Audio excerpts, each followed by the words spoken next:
if aliens, we find out that they really are real, does that in any way challenge our worldview? And also, would they need to be saved? And could they be saved? So um, there's at least three ways I could sort of think of that to answer that question. One is, well, Jesus took on humanity, so only humanity can be saved. That's one view. Another view would be, well, the whole universe is affected by Jesus taking on physical existence. The creation groans, waiting for the revealing of the sons of God, that kind of thing. And so maybe that does in some way would affect aliens if they were to exist.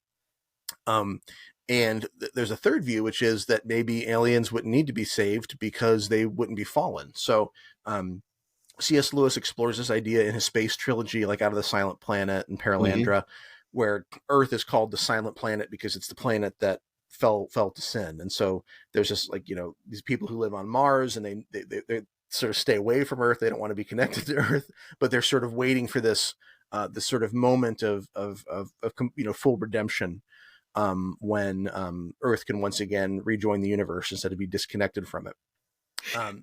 And then in the sequel, Paralandra, he has this sort of thought experiment of another planet where you have sort of an Adam and Eve. I think it's on maybe Venus or something, and they're tempted. Are they going to fall, or are they going to maintain fidelity in relationship to God? So these are really interesting thought experiments. And then plus, the whole Narnia series is about an alternative dimension where Jesus presents himself in a different way.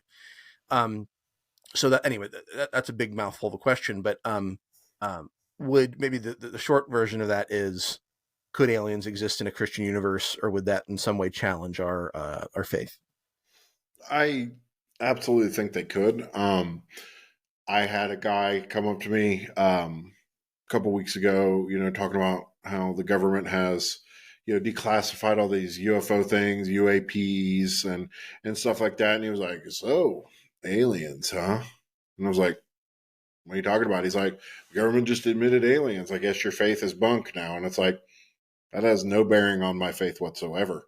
I have a human response to what God wrote to humankind, which is the Bible, right? So I know what I need to do as a human being. How does that apply? I don't know. Paul talks about the entire creation groaning and eager expectation for the liberation from the bondage we've subjected it to in our sinful rebellion against God, thinking we could be gods. So does that affect the entire universe? I'm sure.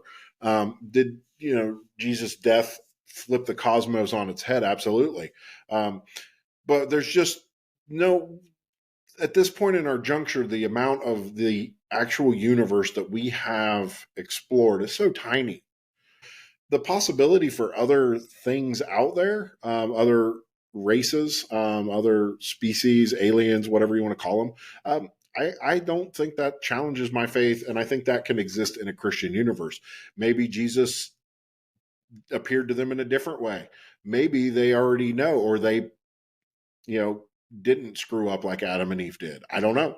But I don't think it should be negated from that. But I don't also think it's one we need to focus on super a lot, because all we are as humans, the Bible tells us as humans what we do and what we need to do, and that's what we need to do. So I don't see a problem. I see no conflict of any of this.